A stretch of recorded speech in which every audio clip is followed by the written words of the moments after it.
السلام علیکم، بسم اللہ الرحمن الرحیم، اللہم صلی علی رسول الکریم۔ سورہ انفال کے 7 مرکزی موضوعات میں سے ہمارا پہلا مرکزی موضوع اللہ تعالیٰ ہے۔ اس کے 5 ضمنی موضوعات ہیں، جس میں دوسرا ضمنی موضوع ہے تنبیہات۔ ان میں سے جو ہماری بات چل رہی تھی، اس میں سے جو دوسرا نقطہ ہے، اللہ تعالیٰ شدید عذاب دینے والا ہے۔ اس میں پہلی آیات پہ ہم بات کر چکے ہیں۔ اب یہ جو آیت نمبر 52 ہے، اس میں ان اللہ قوی شدید العقاب، بے شک اللہ زور آور ہے اور سخت عذاب دینے والا ہے۔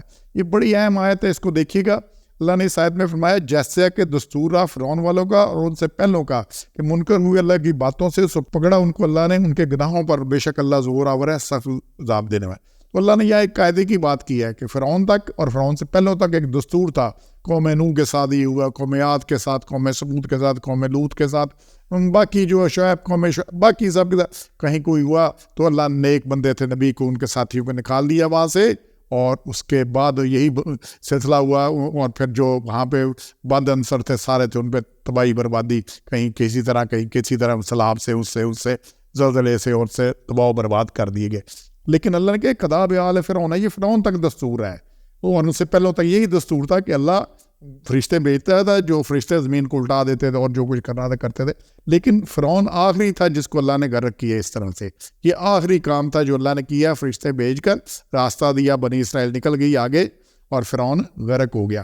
اب یہاں پہ بڑی یہ اہم چیز ہے، اب جب بنی اسرائیل نے پار کیا سمندر اور فرعون غرق ہو گیا اپنے لاؤ لشکر کے ساتھ، اب اللہ نے جہاد فرض کر دیا۔ اب اللہ نے ان پر، مسلمانوں پر جہاد فرض کر دیا، جو حضرت موسیٰ کی قوم تھی اس وقت، ان پہ انہوں نے کہا تو موسیٰ تو اور تیرا رب جا کر لڑے، ہم تو نہیں جاتے، تو وہیں بیٹھے رہو۔ پھر اللہ نے 40 سال قید کر دی انہیں، وہ اپنی یہ ایک بات ہے۔ تو اللہ نے کہ فرعون تک یہی ایک دستور تھا کہ اللہ نے جس نے بھی گناہ کیا اس کو پکڑا اس پہ۔ پھر اللہ نے جب جہاد فرض کر دیا تو اللہ نے کہا اب تم کرو گے اور تمہاری مدد الفرشتے آئیں گے، اور جو نہیں ہے پھر اللہ نے کہا بے شک اللہ زور آور ہے، سخت عذاب، وہ پکڑنے کے لیے رکھتا ہے۔ اور پھر دیکھیں بدر میں کیسے مدد آئی، باقی کیسے مدد آتی ہے، جہاں وسائل ہی نہیں ہوتا، کچھ نہیں ہوتا۔ بھی افغانستان کو دیکھ لیں، کچھ وسائل نہیں، کوئی مقابلہ نہیں، کوئی کچھ نہیں، کوئی ساتھ نہیں، پھر بھی اللہ کی کیسی مدد آتی ہے، اور اللہ کوئی سخت عذاب دینے والا ہے۔ یہ اس آیت میں ہے۔ تیسرا نقطہ ہے جی، اللہ تعالیٰ بہترین تدبیر کرنے والا ہے۔ یہ 30 نمبر آیت ہے جی، اس 30 کو خود بھی دیکھیے گا۔ اور جب فریب کرتے تھے کافر کہ تجھ کو قید کر دیں یا مار ڈالیں یا نکال دیں، اور وہ بھی دعو کرتے تھے اور اللہ بھی دعو کرتا ہے، اللہ کا دعو سب سے بہتر ہے۔ یہ ہجرت کی رات کی بات ہو رہی ہے، ہجرت کے آخری دن جب تھا نا، کفار نے میٹنگ دارالندوہ میں ایک مجلس منعقد کی۔ اس مجلس میں ابو جہل بھی تھا، نضر بن حارث بھی تھا، عتبہ بھی تھا، شیبہ بھی تھا، امیہ بھی تھا، ابو سفیان بھی تھا، سب نے شرکت کی۔ اس میں ابلیس بھی ایک سن رسیدہ نجدی عربی شیخ کی صورت میں شریک ہوا، وہ بھی اس مجلس میں انسانی صورت میں شریک ہوا، اور وہیں پہ مختلف ہوئے جی آپ کو قید کر دیا جائے، آپ کو ملک بدر کر دیا جائے، آپ کو یہ کر دیا جائے، آپ کو وہ تو سب نے اس میں مختلف تجاویز آئیں، سارا کچھ ہوا، جس میں آخر پہ سب کا اس پہ اتفاق ہوا کہ آپ کو قتل کر دیا جائے، آپ کو کیا کیا جائے، آگے بات ہی کرتا۔ اور پھر سب نے گرہ ڈال دیا، اور پھر اللہ نے راستہ دیا۔ وہ اپنی جگہ ایک بات ہے، اس کی سیرت پڑھیے گا کیا ہوا۔ وہ اللہ تعالیٰ نے بذریعہ وحی آپ صلی اللہ علیہ وسلم کو اس مجلس کی ساری کارروائی سے مطلع فرما دیا اور ہجرت کی اجازت دے دی۔ کفار نے رات کو آپ صلی اللہ علیہ وسلم کے گھر کا محاصرہ کر لیا، مگر آپ صلی اللہ علیہ وسلم ابو بکر کے ساتھ غار ثور تک پہنچ گئے۔ تو یہاں پہ اس چیز کی بات آ رہی ہے کہ انہوں نے تو گرہ ڈال لیا سارا، لیکن اللہ بہترین تدبیر کرنے والا ہے۔ اللہ کی تدبیر جو ہے سب سے بہتر ہے۔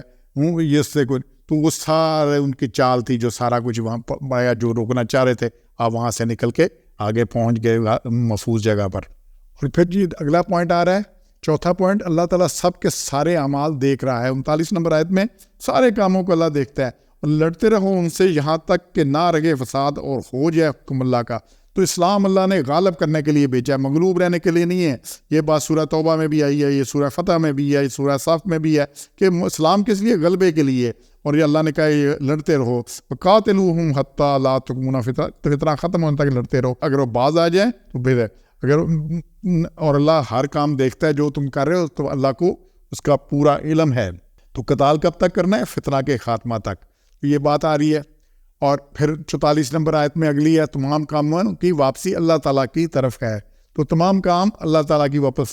پھر آخری نقطہ ہے جس میں اللہ تعالیٰ نے سب کو گھیر رکھا ہے 47 نمبر آیت میں، کہ نہ ہو جاؤ ان کی طرح جو گھروں سے تراتے ہوئے نکلے اور اللہ کے قابو میں وہ جو کچھ کرتے ہیں۔ تو یہاں پہ یہ بات بڑی کلیئر ہے۔ تو ابو جہل لشکر لے کر مکہ سے بڑی دھوم دھام سے نکلا تھا تاکہ مسلمان انہیں دیکھ کر مغلوب ہو جائیں اور دوسرے قبائل عرب بھی پر بھی ان کی داغ بیٹھ جائے. راستہ میں اسے ابو سفیان کا پیغام بھی ملا کہ قافلہ خطرے سے بچ کر نکل گیا ہے, لہٰذا واپس آ جاؤ. لیکن ابو جہل نے غرور سے کہا ہم بدر میں محفلیں تربو نشام منعقد کریں گے, مزے اڑائیں گے اور 3 دن تک اونٹ ذبح کر کے قبائل عرب کی ضیافت کریں گے تاکہ یہ دن عرب میں ہمیشہ یادگار رہے اور کوئی ہمارے مقابلے پر آنے کی جرات ہی نہ کر سکے.